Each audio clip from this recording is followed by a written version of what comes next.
চাই সবাই সমবেত হোক। কালকে এত রাত অবধি কাউন্টিং প্রসেস চলেছে, ভোর 4টে অবধি কাউন্টিং প্রসেস চলেছে, এখনো অর্ধেক রাজনৈতিক দলের প্রতিনিধিরা দিল্লিতে এসে পৌঁছায়নি। আগে মিটিংটা হোক, তারপর আপনারা যা প্রশ্ন করবেন আমি ফেরার সময় জবাব দেব।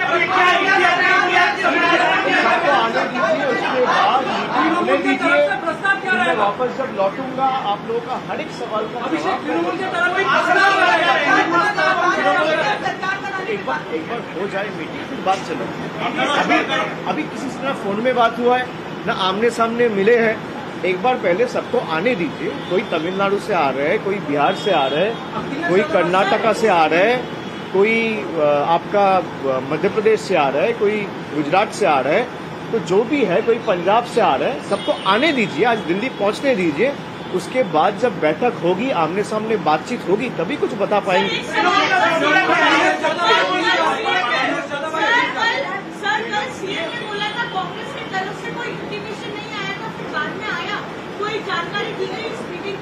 जी जी जी, वो प्रेस कॉन्फ्रेंस के बाद एक इंटीमेशन जरूर आया है और इसी के लिए मैं आज जा रहा हूँ। और उन्होंने, हमारे जो पार्टी लीडर है चेयरपर्सन ममता जी ने भी यही कहा था कि अगर कोई उनके तरफ से कोई भी इनविटेशन आए तो पार्टी की तरफ से मैं वहां जाऊंगा। तो प्रस्ताव आए हैं, इनविटेशन आए हैं, मैं जा रहा हूं। एक बार भाई देखिए, आपका सवाल भी आपका जवाब है।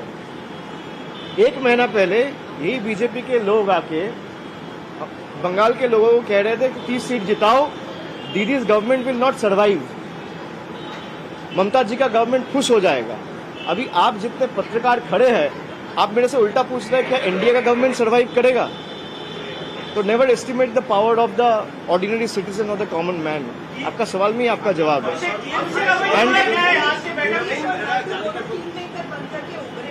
कोई किंग मेकर नहीं है। किंग मेकर अगर है कोई तो देश की जनता है, किसी का कोई हैसियत नहीं है। मैं फिर से कह रहा हूं, किसी को अच्छा लगे किसी को बुरा लगे, लोगों ने जिसको मैंडेट दिया है, जो जाके ईवीएम दबाया है, बीजेपी के ये तानाशाह के खिलाफ, राइस के खिलाफ, बेरोजगारी के खिलाफ, कम्युनल डिविसिव पॉलिटिक्स के खिलाफ जवाब दिया है, वो हर एक गरीब आदमी देश का नागरिक किंग मेकर है। कोई आदमी, कोई राजनेता किंग मेकर नहीं है। Sorry, come again.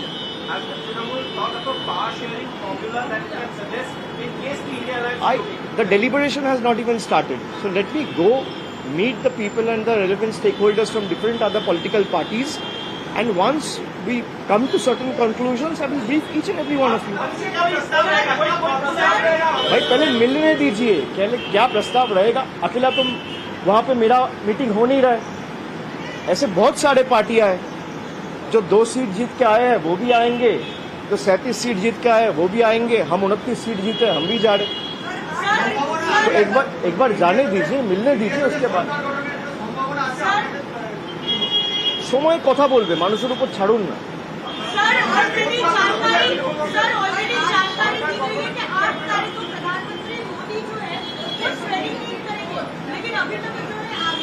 आप पहले उनसे पूछ लीजिए आपकी बार 400 पार का जो नारा है उसका क्या हुआ, पहले पूछ लीजिए, फिर स्वेरिंग इन का पूछना।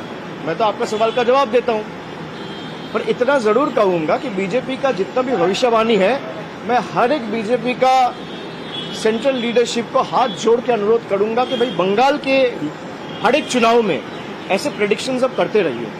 आप 200 पार कहे तो तृणमूल को 200 पार आया, आपने कहा 30 सीट जीत के आएंगे तो तृणमूल 29 सीट जीत के आया।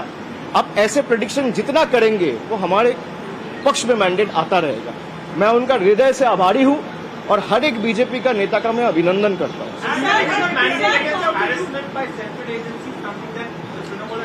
It's a culmination of everything. You're not supposed to. What has the government done? You've been seeing the rallies of BJP leadership over the last 2.5, 3 months. Has they been able to furnish their report card or present the developmental works that they have done in the last 10 years? They have failed. And that is why they have resorted to this divisive communal politics time and again. But people have given their mandate. And in a democracy, people has the last word. So I salute and go before everyone who has uprooted these communal forces and given a befitting reply to these divisive forces to the people who have only used a section of judiciary, a section of the media, central investigative agencies, institutions like Election Commission of India, paramilitary forces, to oppress, to just, bulldoze and ramroll what they have been wanting to do.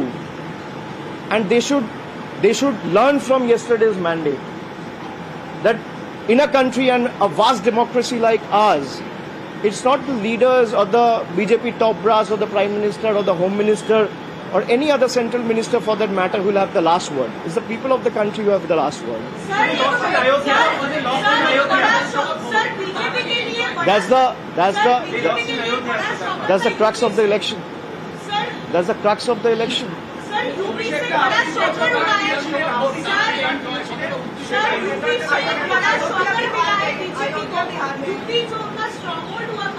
मुझे जाने दीजिए, मेरा flight है, miss हो जाएगा। UP में जो चुनाव नतीजे हुए वो लोग अयोध्या में हार गए हैं, फैसलाबाद सीट, वाराणसी में प्रधानमंत्री का जो विनिंग मार्जिन कम हुआ है। यूपी के चुनाव नतीजे का कोई क्रूशियल इंडिकेटर है आने वाले दिनों में? भाई ये तो दिखाता है कि भाई जनता का आक्रोश किस लेवल तक बीजेपी के खिलाफ है। मैं मार्जिन पे तो ज्यादा टिप्पणी नहीं करना चाहूंगा, पर जिस राम मंदिर को आप पोल एजेंडा बना के कश्मीर से लेके कन्याकुमारी तक हर एक आदमी के पास गए कि भाई राम मंदिर ने हमने बनाया और राम का प्रतिष्ठा बीजेपी ने किया। भाई भगवान का प्रतिष्ठा एक इंसान कैसे कर सकता है? कोई कर सकता है क्या? मेरे में क्षमता है कि मैं भगवान का प्रतिष्ठा करूं? ये यही दिखाता है कि जहां पे उन्होंने राम मंदिर प्रतिष्ठा किया उसी लोकसभा क्षेत्र से बीजेपी की हार हुई। मैं तो इतना ही कहूंगा, प्रभु राम आया तो इंसाफ आया। Many thanks.